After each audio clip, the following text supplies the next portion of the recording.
Welcome, ladies and gentlemen. Happy holidays. Merry Christmas to you on this Monday, December the 22nd.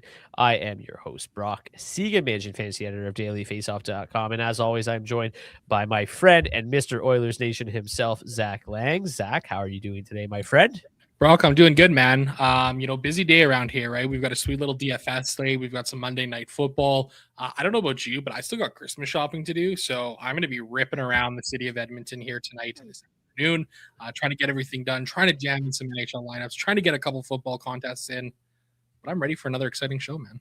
Yeah, normally I am like the king of Christmas shopping procrastination. But this year, with a little one, it's felt a little bit more like Christmas, and we got a lot of it done ahead of time. So, and then obviously the big man's going to bring her a lot of stuff. So, yeah, this is the one year where I don't have to do that, although I do have to do some grocery shopping today because we got some parties coming up. So I've still got a little bit of that holiday stuff to do, and we got a bit of a snowstorm coming right now. So hopefully we get the show done and I can get on the roads before it gets too slick out there. But yeah, 4-game slate on our hands tonight. If you have been with us on the show throughout the season, you'll know that I had been doing the charts a little bit differently, doing kind of these averages as opposed to the actual wowies. Not today. Today I did wowies. So hopefully the information is a little bit more concrete than typical, and hopefully it's something I can do a little bit more of moving forward. But here we go. Let's get into tonight's starting goalies. We've got Andrei Vasilevsky likely to get the start for the Tampa Bay Lightning, who we're going to get into in a little bit, are like just some of the biggest chalk or projected chalk that I've seen this year. Jordan Bennington goes for the St. Louis Blues. Maybe that's why the Lightning are so chalky. Dan Vladar goes for the Philadelphia Flyers. It's going to be Thatcher Demko for the Vancouver Canucks. Lucas Dostal gets the start for the Anaheim Ducks. It's going to be, or at least projected to see, Joey Decord for the Seattle Kraken. Anton Forsberg likely to get the start for the LA Kings. The Columbus Blue Jackets will go with Jet Greaves. So we've got a pretty fun looking 4-game slate on our hands. Let's dive right into tonight's slate. We've got the Tampa Bay Lightning as large, massive 242 home favorites tonight. 3.6 implied total for them. The St. Louis Blues, who their offense is suddenly awoken with the addition of Jonathan Berggren. As a Red Wings fan, that makes me very sad, but whatever. The Lightning playing extremely well right now. Number 2 in terms of 5v5 XG, 4. Number 1 overall in terms of 5v5 expected goals against. The power play top 10, the penalty kill top 5. They have been absolutely fantastic. But the Blues, meanwhile, offensively still struggling. Defensively, kind of middle of the pack here in terms of 5v5 and the penalty kill. In terms of the, this is the wrong one. Let's make this a little bit better. There we go. Let's make it smaller. Make it even smaller yet. That is not small enough. We got some stuff to fix here on the Daily Faceoff report. Okay, there we go. Now we're looking better.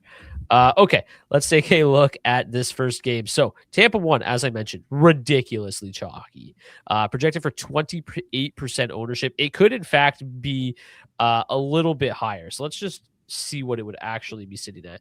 Anthony Cirelli started last game on the top line. He was moved off the top line in favor of Yanni Gourde for pretty much the entirety of the game. So I have Yanni Gourde projected to be on that top line. It was actually Cirelli at center, point on the wing. I could see it still being that. Just keep an eye on things. Obviously, if Gourde's up there, it keeps the price tag down a little bit. Cirelli a little bit more expensive and also hasn't done much in a while, but they graded as the 4th best line to target tonight. St. Louis 1 grades out 8th best. Tampa 3, Tampa 2, both graded out pretty well as well. In terms of the matchups for this one, not great really across the board. One of the lower event games of the night. The Tampa top line is expected to go head-to-head with St. Louis 2 most of the night. And St. Louis 2, pretty strong defensive metrics, like, aside from the fact they've given up 4.6 goals against per 60. Offensively, okay metrics for Tampa 1. Nothing crazy to write home about. As for Tampa 2, Gensel, Paul, Bjorkstrand, I don't mind the idea of Gensel, Bjorkstrand together in terms of a power play mini stack. In terms of their power play numbers tonight, it's okay. It's nothing amazing. 6th best. Again, their power play has been just okay going up against a top 10 PK. So not, I guess, the best matchup overall, but with Jordan Bennington between the pipes, I do think that the Lightning power play could have some success tonight. The problem is Bjorkstrand does very little at 5v5, basically needs to get on the board on the power play. So like kind of limits and boxes you into where he's going to have production, but that's why a power play mini stack of Gensel Bjorkstrand makes some sense. Won't get to this third line. I don't mind the idea of Gord or Sorelli if either of them, whichever one I guess I should say, is on that top line. As for the Blues, matchups are really, really bad. I think that what you've seen thus far, and I tweeted it out earlier, but Jonathan Berggren has a 4.95 expected goals forward per 60 at 5v5 since joining the Blues. Obviously, very small sample size. Don't think it's going to continue, but he has provided a little bit of a spark here. This top line's got pretty solid offensive metrics, all things considered. But again, the matchup tonight really, really bad. They're going to see a lot of whether it's Gord, whether it's Sorelli on that third line, doesn't matter. They're very good defensively. So for a line that has struggled to score, I don't think that it's necessarily the best spot here. The rest of the Blues underlying metrics are really bad. So I think I'm going to shy away from the Blues pretty heavily tonight. It's just a really tough matchup. If I had to play the Blues, I think you would probably go with this top line with Berggren, Thomas, and Buchnevich. They fully correlate on the top power play unit as well. So even though there's no power play advantage, they look like they have the best opportunity to get on the board. Berggren just 3Ks looked really solid in a Blues uniform. Thomas, Buchnevich, super cheap. So they're drawing a pretty decent amount of ownership. I might click on them a little bit if I 20 max tonight, but overall, I don't really have too much interest in the St. Louis Blues this evening. Most of my interest coming in on Tampa 1, which obviously you got to find ways to get different with how chalky they are, but it does look like a pretty good spot. Is it like 28, 30%, 46% Kucherov good? I don't think so, but Bennington's just really struggled this year. Zach, you've been our biggest kind of Jordan Bennington hater, and you have been very, okay with just consistently stacking against him with regularity and with great success, I might add. What are you doing tonight against Bennington with this crazy chalk that's coming in on the Lightning? Yeah, I mean, I've got a lot of interest in playing Tampa Bay. The ownership number, to be honest, does kind of scare me a little bit. Like, I get it. I understand why. Point and Kucherov have been tremendous as of late. They both have been great against the Blues in their career. How much does Gord change things up there on the top line? I mean, the line stats aren't tremendous. The Wowies aren't tremendous with these three guys together, but they still generate, a good number of quality chances, 3.1 expected goals for per hour. Would like to see some more high danger chances kind of coming their way here. But listen, I mean, Bennington has been, like I've said, absolutely terrible this season. One of, if not the worst goaltenders in the league, negative 11.6 goals saved above expected. And his save percentage is down to 873. Like, it's just continuing to drop this year. In the month of December, Bennington has had 5 appearances. He's won 3-1 with an 842 save percentage in those games. His game is not getting any better here. Granted, hilariously enough, he's been great against the Lightning in his career. 7 wins and 2 shutouts in 11 games played at 274 goals against average, 908 save percentage. But that's the Jordan Bennington of yesteryear. This is a guy whose game has really fallen off here. So I'm probably going to come in a little bit under the field on Kucherov tonight. 50% is 46% is pretty crazy on a 4-game slate here. Who knows? Maybe I'll get up there, but in the same breath, like, it's not like there's a lot of like really expensive players on this slate, right? I mean, if you take a look at the forwards, $8,700 Nikita Kucherov, the next most expensive forward is $7,200 in Cutter Gauthier, and even on the blue line, Jackson Lacombe is the most expensive defenseman at $5,900. So I can see why so much of the field is getting to Kucherov here tonight. Like I said, I'm probably going to get up to that like 30-35% range on him for sure. I'll probably be around 25-30% on Braden Point, but I think I'm willing to kind of come a little bit under the field here and still feel good enough having enough exposure to Kucherov. To be honest, I kind of got some interest in playing this second line too. Listen, again, Bennington has been brutal this season, and I don't mind the idea of getting a bit over the field on this second line for the Lightning here tonight. Jake Gensel's been solid as of late.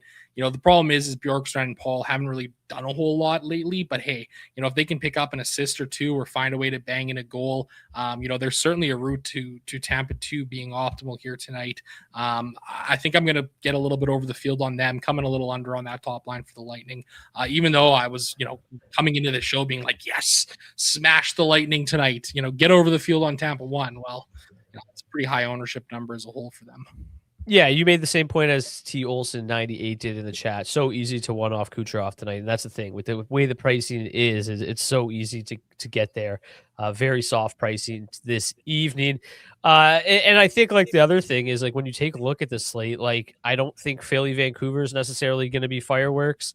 Anaheim's in a good spot. LA Columbus could be lower event. Like there's not a lot of great spots in this game where with Jordan Bennington between the pipes, and again, a 874 save percentage in the last 10 games, then obviously the Lightning are in a prime spot tonight. Philadelphia and Vancouver, the Flyers minus 128, 3.0 implied total for them. The Canucks plus 116 on the road. These teams basically, or not mirror images of each other, but look very similar on paper. Both kind of middling offensively. The Canucks much, much worse. Both teams pretty solid, top 10 in terms of 5v5 expected goals against. Both teams penalty kill or power plays, excuse me, not very good. The Canucks very, very poor. And then the penalty kills, solid, but much better on the Flyer side of things. The Canucks have played well without Quinn Hughes, which is wild. I don't know how it's happening, but here we are. They, don't grade out well. There's not a whole lot going on here. The number 2 line, the Vancouver 2, grades out 16th. Philadelphia top 6 grades out significantly better tonight. We're going to get to them here in a second. But when you take a look at the matchups in this game, it's by far the lowest base game of the night. Matchups are really good on the Flyer side, a little bit stronger for the second line, still a pretty good matchup for that top line. Okay matchups for the top 6 of the Canucks, but when you take a look at the underlying metrics for the Canucks, I mean, woof. Holy shit. It's never a good thing when it's like the inverse when your offensive scores go from worst to best and your fourth line is your best offensive line. I said it last week. Whatever's going on with the Marco Rossi line basically is nothing's happening when he's on the ice right now. Offensively, it has been like these are horrific. These are some of the worst metrics I've ever seen. And then defensively, I mean, they're not great, but they're also giving up 5 goals against per 60. So that's obviously horrific. So yeah, this is, a matchup where it's mostly going to be top 6 against top 6 tonight. A little bit of bottom 6 against bottom 6. So you're looking at Philadelphia 1 here with very good offensive metrics, very, very strong offensive metrics. And they're going to probably crush that Rossi line. They maybe have a little bit more difficult time up against that second line, but Philly 1 looks positioned very nicely tonight with their underlying metrics, what they are. We've seen Zegras play extremely well. He's $6,400. I think it's his last 7 or 8 games. Christian Dvorak is at a point per game. 1 goal, 6 assists, I think, in his last 7. So he's playing well. Konechny, obviously, 5,300. This line at 15,100, very inexpensive. Looks like they're in a very, very good spot tonight. I have a little bit less confidence in the second line, but again, they have the better matchup of the two. They're going to see a little bit less of that second line, a little bit more of the first and third line for the Canucks. And those are the 2 worst defensive lines. So matchup wise, it does look really nice for Philly too. Problem is, it's hard to trust the floor of Sean Couturier. Owen Tippett's been a little quiet as of late, but he's always a solid volume option. So I don't mind him at 47. And you got Denver Barkey here. He had a really nice NHL debut at minimum price. I think he's a very interesting click. I think you could certainly get to a little bit of him this evening at minimum price. Again, pricing's a little bit soft, so I don't think it's going to be a super necessity, but he's actually in my daily face-off head-to-head, so you can certainly get there. Really, really good AHL or OHL numbers, during his time with the London Knights. So a player that has some offensive pedigree in this top 6 at 2,500 with a really good matchup. I think you could certainly get there. Philadelphia 3. Mishkov, Cates, and Brink. I mean, all below $4,000.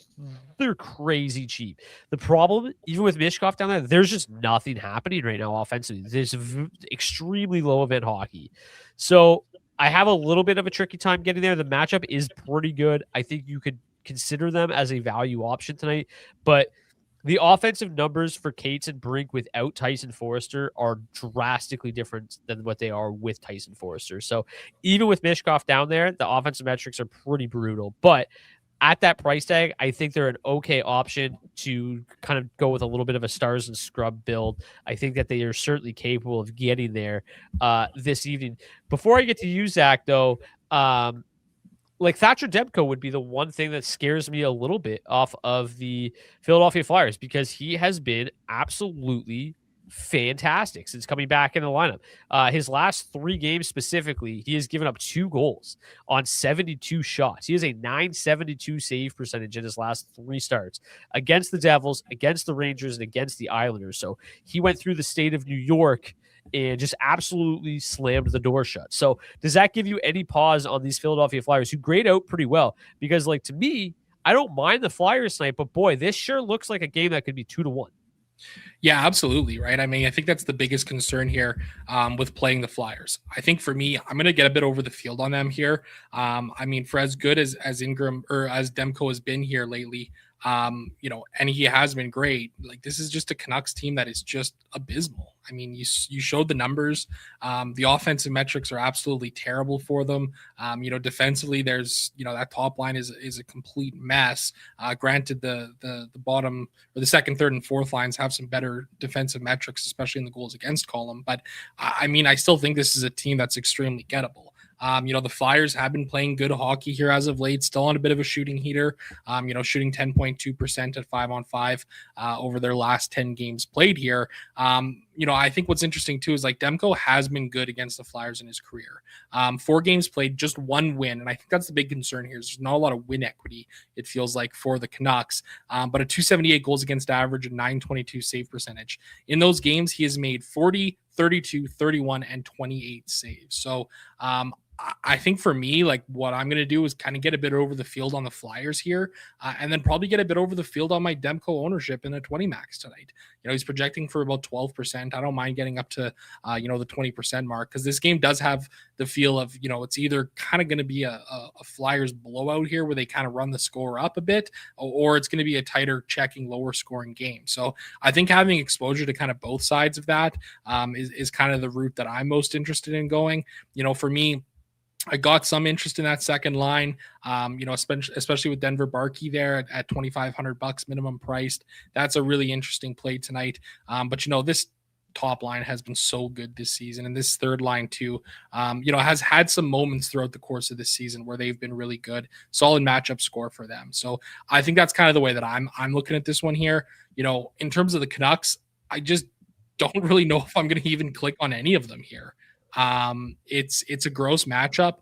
The Flyers have played solid defensive hockey pretty much all season long here, but it feels very bleak on this Vancouver Canucks side right about now. So, I think if I'm 20 maxing, I'll maybe get a little bit of exposure to them, maybe 10% as a whole, just in case, but I just don't feel very confident in clicking on the Vancouver Canucks here whatsoever. Yeah. T. Olson says, Van 1 is cheap for the ice time, getting true line 1 usage. I mean, projected for like 19, 20 minutes. And I think that's all fine and dandy. And you can certainly that's kind of like, we're going to get to him in a minute. It's kind of like what Chandler Stevenson does. It's like the offensive metrics are awful, but on pure volume and pure usage, like he can sometimes get there because he's averaging 21 minutes a night. So as bad as the metrics are on a per 60 basis, if you're out there for 20 minutes, you might get lucky. But I do struggle to look at those metrics and feel confident in any regard this evening. And I do feel like this is just by far the worst game environment of the night. And I won't be surprised if it is a very low scoring game. Anaheim and Seattle looks like the best game environment tonight, the highest event game. Really, really high implied total here for the Ducks, minus 162 home favorites. They continue. These are like polar opposites of each other. The Ducks are good offensively, terrible defensively. The Kraken do nothing offensively, pretty decent defensively.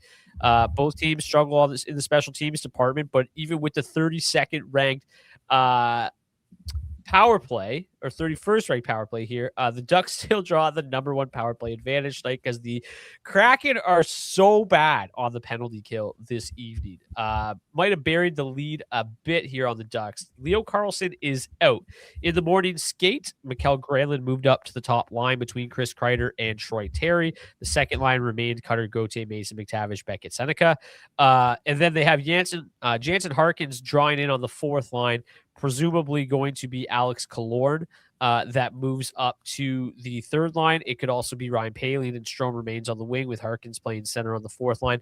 I doubt you're going to play a lot of Anaheim 3. But just keep in mind that if that is your plan, you are allowed to do so. And just know that we don't know exactly who is going to be on that third line and what it may look like. But boy, Anaheim grades out really, really nicely tonight. Anaheim 2, the number one line to target, drawing plenty of ownership, specifically Cutter Gauthier at 29, almost 30%. Mason McTavish is a little bit of a roller coaster, but he's down to 4K and makes you feel a little bit better of playing him. And then Seneca's been great. He's been really hot at times. He's been really cold at times. Right now, I'm a bit of a downswing, but there's been lots of those, and there's always been a lot of upswings. So, yeah, they're in a really good spot tonight, and let's get to it as to why. They're going to go head to head with the Chandler Stevenson line, basically for 50% of their ice time. At least that's what we project to see tonight. And boy, is that beneficial. That Chandler Stevenson line plays a ton, and boy, do they spend a lot of time in the defensive zone. I think some of these Wowie numbers are a little skewed because on home ice, they do draw those as tough assignments, and they face the best of the best lines. The thing is, Anaheim 2 is the best of the best lines so far this year. Their underlying metrics are fantastic and have been since the drop of the puck. So I think that once again, if that ends up being the way these matchups shake out, which the way I'm projecting this is in their last game, Anaheim played Columbus, and Columbus's second line is their kind of defensive shutdown line with some offensive jam. And that's the Charlie Coyle. It was Charlie Coyle, Kirill Marchenko. I treated them as the Chandler Stevenson line. Whether or not that's exactly how Anaheim sees it is kind of up in the air. So the way I look at it is that one of Anaheim 1 or 2 is going to draw that assignment tonight. I think it's going to be Anaheim 2 based on their last game. Whether or not that is the case, we'll see. I'm not the head coach of the Anaheim Ducks. I'm not Joel Quenneville. But either way, one of these two lines is drawing a ridiculously good matchup tonight. I hope it's Anaheim 2. I think they're better equipped to take advantage of that. But Anaheim 1 obviously would be a great play, a couple $100 cheaper, $900 cheaper with Granlund up there. So yeah, I hope it's Anaheim 2. I feel better about Anaheim 2 than I do Anaheim 1, but I don't mind getting to Anaheim 1 at all either, especially with Granlund up there, keeping the price tag down. Troy Terry's been good. Kreider's been solid. Top power play matchup tonight. When we take a look at the power plays, we don't know exactly how it's going to look. I project that Granlund will take Leo Carlson's spot, which means that line will fully correlate on the top power play unit with Jackson Lacombe and Cutter Gauthier accompanying the other two spots. Then the second power play unit, it's either going to be Vetrano or Killorn that moves up to that second power play unit, I imagine. I have Vetrano, Seneca, Strome, McTavish, and Pavel Mitnikov as of late. So, yeah, a lot of interest in Anaheim 2, obviously, if this ends up being the matchups. Anaheim 1 in a really good spot as well. On the flip side, I think that Seattle is in play tonight with as bad as the Ducks are defensively, just horrifically bad. And the matchups here are great across the board for Seattle. The underlying metrics, however, leave quite a bit to be desired. I mentioned it. Chandler Stevenson is on like a 9-game point streak right now. How he's doing this, nobody knows because the underlying metrics are awful. But on pure volume and playing time alone, Stevenson at $3,500, Eeli Tolvanen at $4,800. I think you could probably get there. I still feel like the highest upside line is going to be Beniers and Eberle, but Eberle's their best player up front. I think that the top line's the second line, has a little bit more offensive upside. I'll probably get to Seattle too a little bit more. The one line that I think is super interesting that I want to draw your attention to is this third line. Again, good matchup here. They've got the best underlying metrics of the group, and it's not really that close.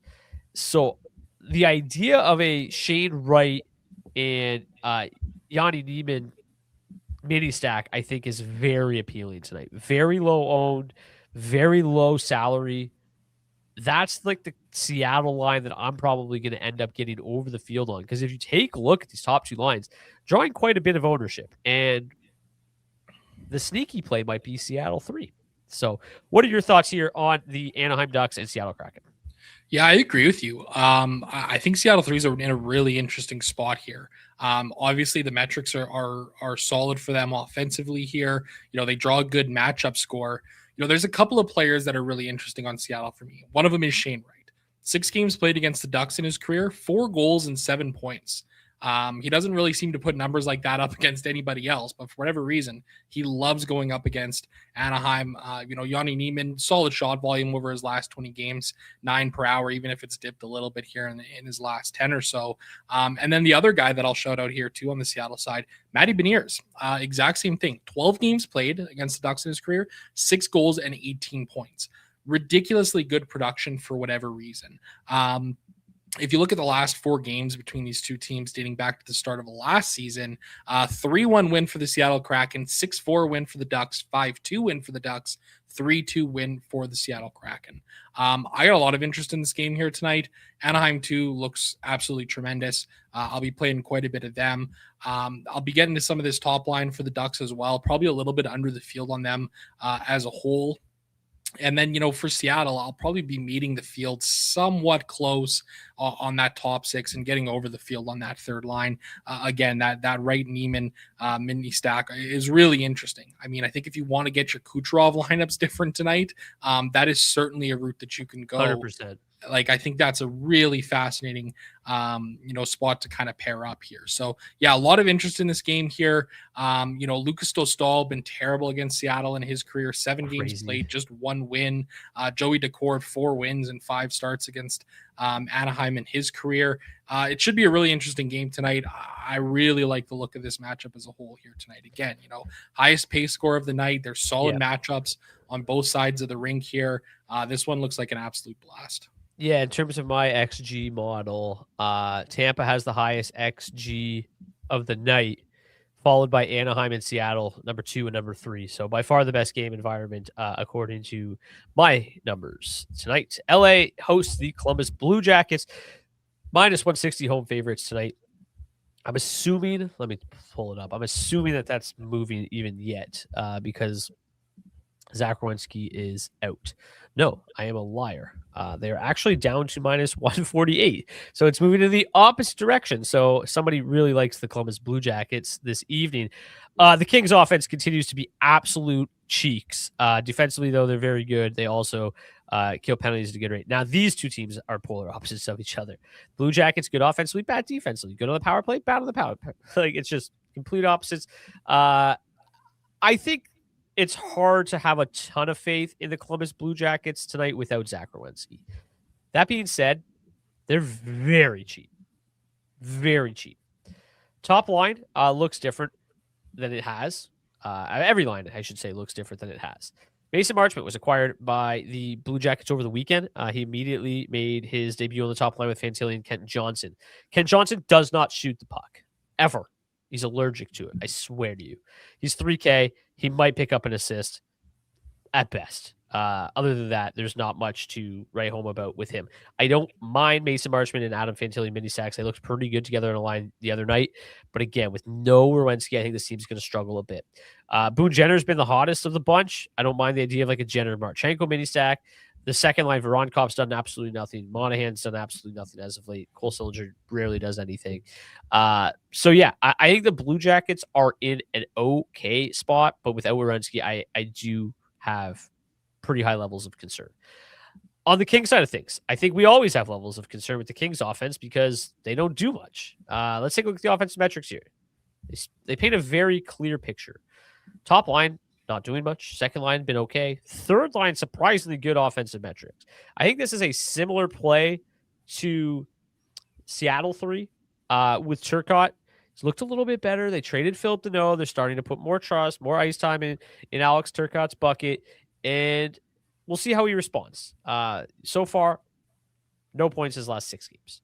So take it with a grain of salt, but underlying metrics here are pretty solid. I don't mind them as like a real deep tournament dart throw. And if you want to get your Tampa lineups different, the underlying metrics here, the matchup, the 100% matchup score, I'm just saying, just might be something there. But for me, the highest upside play is LA2. They rate up third best. It's Byfield. It's Kevin Fiala. It's Alex Laferriere. They got the best underlying metrics. I'll get there. Kopitar doesn't do much, but he's only $4,500. More $3,400 up on that top line makes that price tag a little cheaper, so you can get funky with the Blue Jackets, with the Kings tonight. I don't hate that spot, but I just think LA2's got the higher upside. I think LA3 with that 100% matchup score with these sneaky good offensive metrics is the sneaky play of the day. Them and Seattle 3, I think, are super, super interesting deep tournament field plays this evening. In terms of power play matchups, I forgot to look at this in the last game, but the Ducks #1, Kraken #3. In this other game, 4th and 8th, the Blue Jackets really draw a tough assignment tonight with Werenski and facing one of the better PKs in the league. So I do have some concerns about the Blue Jackets getting there tonight. I think this is another probably slightly lower scoring game, probably a game that the Kings win like 3-2, and you just got to hope that you're on the right side of this Kings scoring. What are your thoughts here, Zach? Yeah, this game feels gross, man. We talk about it so much this season with the LA Kings, right? I mean, they just have not been the same team that they have in the past. I think when you look at this group too, like let's dial it back to the games between these two teams over the last 2 years. 3-2 overtime win for the Blue Jackets, 5-2 win for the Kings, 5-1 wins for the Kings, 4-3 overtime win for the Kings. In pretty much all of those games that the Kings have won, the offense has been super spread out. That is kind of my biggest concern with playing the Kings tonight, is that it feels like that could be the case. Like, this game to me almost has the feeling where like it's like a 3-1 or a 3-2 game, and all of LA 1, 2, and 3 score a single goal and nobody ends up being optimal. I think I'm probably going to take a bit of a stand and come in a bit under the field here on the Kings. I'll probably get to like 10% on LA1 and LA2 and get over the field here on LA3 for sure. I just feel like for me, it's kind of a risky play here. Jet Greaves has been so good this season too. Like, we've talked about him a lot, like on this show, 12.3 goals saved above expected. The save percentage isn't really anything major to write home about here, with a 904. And I think the other thing too with Columbus is like, what are they going to look like without Zach Werenski in the lineup tonight, right? He's such a key cog for this team and for this offense. And it feels like that's maybe been a little bit more of the case this season than in years past. This year so far, with Werenski on the ice at 5-on-5, the Blue Jackets are scoring 3.36 goals for per hour. With them off the ice, 1.94 goals for per hour. There's going to be some blue liners that are going to have to step up. Looking at guys like Ivan Provorov, Severson, Denton Matejchuk, I think they're solid plays on the blue line, all sub 4K guys tonight. But I also kind of have a hard time seeing Columbus really driving a ton of offense here in this game. I don't mind getting some ownership in this top six. Obviously, Mason Marchment scores in his first game with the Blue Jackets over the weekend here after the trade. I think Boone Jenner, Kirill Marchenko, an absolutely rock solid mini stack. I don't know how much I'll get to this third line for the Blue Jackets tonight. It just feels kind of like a gross, low scoring game to me. And I think this is kind of going to be a spot where I'm going to take a stand here on the Kings and come in under the field. Yeah, I mean, you don't have to look much further than their last 5 games. 2 goals, 1 goal, 1 goal, 2 goals, 2 goals. This team is just not scoring at all right now. Let's get to the defensemen and the goalies. You mentioned it. With no Werenski, there are going to be some defensemen that have to step up for the Blue Jackets, and then that makes them very good value options. I think primarily focused on Ivan Provorov. I imagine he's going to be the guy on that top power play unit for them. Not that it's a good matchup, so I'm not going to get carried away with him. But at $3,900, he's a guy that, he's projected for almost 30 minutes tonight. That's pretty insane. So he's going to play a ton tonight. Matejchuk's going to probably see a small bump, I would imagine, as well, as they all try to kind of pitch in on that top 2 pairs. So I imagine it's going to be Matejchuk, Fabro, Provorov, Severson. I think those 4 are going to play a ton. Then you've got, I think it's Jake Christensen and Brendan Smith on the third pair. Those 2 aren't chipping in to provide a whole lot more. So I think those top two pairs, whether it's Severson at $2,900, I think he's a good value. I think Matejchuk's fine. I think Provorov is great. I mean, Provorov just does so much when he's on the ice. If he sees 26, 27, 28 minutes tonight, I mean, he's going to provide plenty of floor, even if the Blue Jackets don't get on the score sheet. Vince Dunn grades out really well. He's seeing additional minutes with Brandon Montour out. You always had to kind of try to choose between those two. Now it's quite clearly Vince Dunn grades out as the best defenseman tonight and seen half the ownership of Radish on the comb. I think the Kraken are in a good enough offensive spot that Dunn is a great play tonight. Doughty makes some sense. 3,800. He's pretty cheap. Continues to grade out well. Ian Moore continues to grade out extremely well. Some of these other like Lightning defensemen, like I really like JJ Moser. I don't know where yet. Ryan McDonough as well, 3,700. Neither one of them drawing much ownership. Nobody drawing ownership really besides Darren Radish. But again, with the price tags that are there tonight, you don't need to get too carried away and pay down too much. So for me, really focused on Radish and the Comb, as chalky as they are, that there is some solid, cheap options that we just talked about. And then shout out Edouard Netus, always out there as well, playing big minutes still, over 20 minutes at 3K. Zach, who are you looking at tonight? Yeah, I think you covered it off pretty well here. I mean, I think, again, when we kind of look at roster construction on a night like tonight with a guy like Kucherov, eating so much of this ownership, you got to figure out ways to get yourself different. And I think attacking some of these cheaper blue liners is certainly a way to go. It's exactly what I did in our DFO head-to-head today, and we'll see those lineups in a few minutes. But two guys that are really standing out to me that I think can help on that front, Ian Moore and Rasmus Ristolainen. Ian Moore, in his last 6 games played, he's got 1 assist, 7 shots on goal, and 16 blocks. He's hit the block bonus in 4 of 6 games played. And Rasmus Ristolainen, 3 games back from injury, 6 shots on goal, 8 blocks. His floor has been really solid here in the early goings of this season for him. So I think looking for some of these lower owned defensemen that have this shot block upside is certainly a viable route. Denton Matejchuk, another one of these guys who I think has that kind of an upside that we're looking for here on this slate tonight. I mean, Moore and Matejchuk projected at just 0% ownership right now. I got to imagine Matejchuk is probably going to climb a little bit here, especially with Werenski being out of the lineup. But I think those are certainly some interesting names there. I think guys like Adam Larson is a good play here tonight on this slate as well. Jacob Trouba up there as well at $4,500. I don't mind going that route either here. So there's lots of options here, I think, tonight on guys to kind of get different. Philip Grubauer getting the start against the Ducks. I mean, oh my Lord. I guess I got to get some more Ducks in my builds tonight. This slate just got a whole lot more exciting. I mean, I don't want to just be slandering Philip Grubauer at every stop because he actually has been significantly better as of late, which is saying not a lot because he's still giving up quite a few goals against. But since the middle of November, he does have a .909 save percentage in 6 outings. So, I mean, it's not the worst thing ever. Okay, let's get to those goalies. We've got Anton Forsberg projects as the #1 goalie today. I think it makes some sense. I just think he's a little bit more difficult to trust, although he played well in his first 2 games with Kemper out. Gru is always due for a stinker. This is true. Vasilevsky, I think, is pretty clearly the best goalie option tonight. I don't think he's going to see a shitload of volume, but I don't think any of these games really stand out as going to be super high volume outside of that Anaheim and Seattle game. But I also don't think like I want the goalies in those two from those two sides. Like maybe Dostal. I think you could make an argument that Anaheim could win that game 4-2 or whatever. Dostal is good, so I don't mind Dostal. But Vasilevsky for $100 more, I think is just a little bit of a safer option. Vladar, I got massive volume concerns there, but I think that he's in a good spot. But I also think Demko is a really nice pay down spot. I think that the Canucks are stealing games right now, and I think they could do so here. And I think he could actually face a decent chunk of volume. So in GPPs, I think Demko is very intriguing. I think Greaves is a fine pay down option. I mean, look, the Kings suck offensively. We talked about it. Like Columbus could win this game 3-2, and Greaves could have a great night. So I think he's a really interesting pay down option. It's horrifying, but I think that Jordan Binnington could be a super big chalkbuster tonight. Is it likely?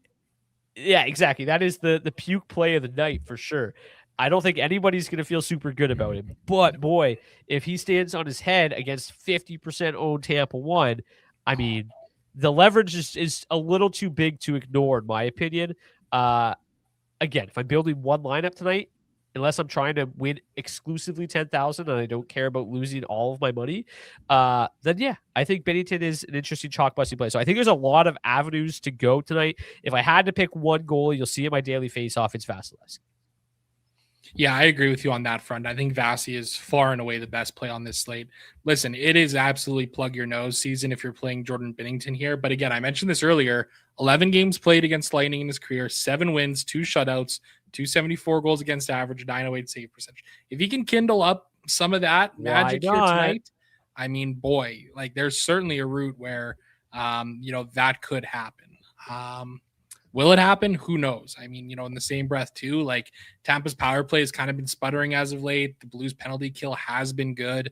If they I mean, can there's find a way still to no kind of Brandon Hagel. Like, they're banged up. 100%, Like, like 100%. And even again, these Tampa lines are a little bit gross. Like, obviously there's spots that we like on them, but like you don't feel great about Yanni Gord up there on that top line. Nick Paul has been quiet as a church mouse here for his last little stretch of games. So I think there's certainly a route where it's possible. I mean, he's cheap.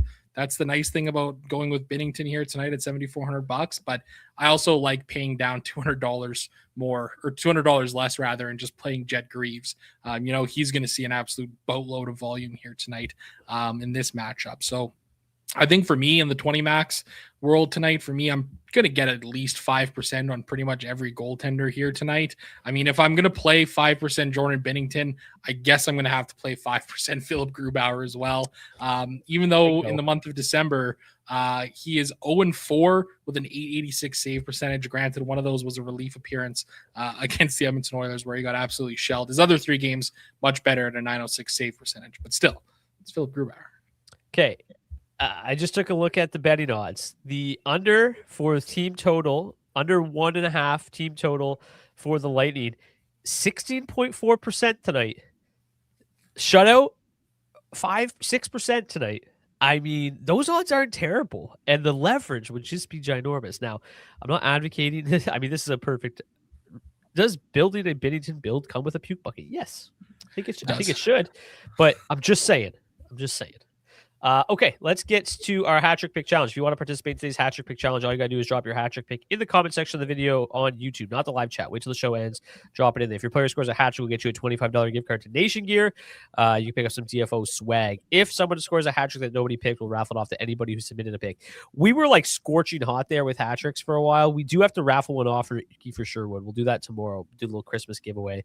Kiefer Sherwood scored a hat trick. I don't think anybody picked him, so we'll raffle one off tomorrow. If I'm mistaken, let me know. Zach, who's your hat trick pick tonight? Oh, we're going well off the board again here tonight. He's got 6 goals and 18 points in 12 games against the Anaheim Ducks. Matty Beniers, have a night, my man. Have a night, Matty. Give me Kevin Fiala. Why? Not sure, but just felt it in my veins. Okay. The Daily Faceoff, our head-to-head lineup challenge is back. It looks better than ever. We are live. It's going to be a little bit easier to track. It's going to be easier to do everything. So we have a new tracker. We are ready to roll. Zach, I believe the points are up to date as good as we could. I'm up 7-5. We need to really grind here over the next few months. We still have to figure out what happens if you lose. I'll go first. I am eating the chalk with Brayden Point and Nikita Kucherov in a head-to-head. I think it just makes sense to do so. But then I have the full second line of the Ducks as well, which the fact that you can pair them together feels pretty good. Mason McTavish, Beckett Seneca, Cutter Gauthier, also paired them with Jackson Lacombe. Feel really good about that stack. Obviously, given the matchup, they look like they're in a great spot tonight. JJ Moser, if you can't fit Darren Radis, JJ Moser correlates the best in terms of 5v5 play with Tampa 1. So I got that 5v5 correlation. Couldn't quite get to the power play correlation. That's fine. I went with Andre Vasilevsky between the pipes that left me with exactly $2,500. And I mentioned it off the top. I think Denver Barkey is a solid $2,500 option tonight. Plus, I've got 3% owned guys. Really helps differentiate my Tampa lineup from some of the others because, they're super popular tonight. So that's my lineup. Zach, who you got tonight? Yeah, kind of got a bit of a similar build, but also different here. We've got the Brayden Point, Nikita Kucherov. Again, it's a head-to-head. I think they're both locks and cash here tonight. Wanted to get Philly 1 in there as well, so we got Trevor Zegras and Travis Konechny. There we go. I got it right that time. And then we got a mini stack here from Anaheim too as well. Mason McTavish, Cutter Gauthier, Jet Greaves between the pipes because I had to pay down a little bit here, and then 2 punt defensemen. We got Ian Moore and Dante Fabro. They're going to help me get a little bit different in a GPP build here as well. Let's see what we can do tonight. So if you are new to the show and you're unfamiliar how our head-to-head works is you get 1 point just for beating the other guy. You get another point if you meet the minimum cash requirement of the $20 contest on DK. So best of luck tonight, Zach. That daily face-off head-to-head lineup is back. We're going to do it every day. I promise. We're doing it forever until the end of the season. We're locked in now with our new graphics, and very exciting times here. Before we go, I just want to wish everybody out there a happy holiday. We will be back tomorrow, but if you don't make it to tomorrow's show, happy holiday, Merry Christmas, stay safe, have a fun holiday. We'll have one more show tomorrow, and then I believe we're back on Friday, is it? I believe so. No, not till next Monday. We have Wednesday, Thursday, Friday off. Oh, even better. Right? Yeah. I think so. Yeah, I think now that you mention that. Yeah. Let's just make sure. Don't want to lie. Yeah, we got Wednesday, Thursday, Friday. Okay, so we have one more show tomorrow, and then you won't see us again until December the 30th, or I guess the 29th. We got an 11-game slate on a Monday. Fun times. Thank you so much for tuning in. Smash the like button, hit the subscribe button so you never miss an episode. I also do season-long fantasy content on this channel, so you play season-long. Do so. Also, I should get back to our season-long stuff here. Can't decide who to stream between Brink and Dvorak. With Dvorak back, I would lead Dvorak. Thanks so much. See you back here tomorrow. And yeah, until then, cheers. Cheers.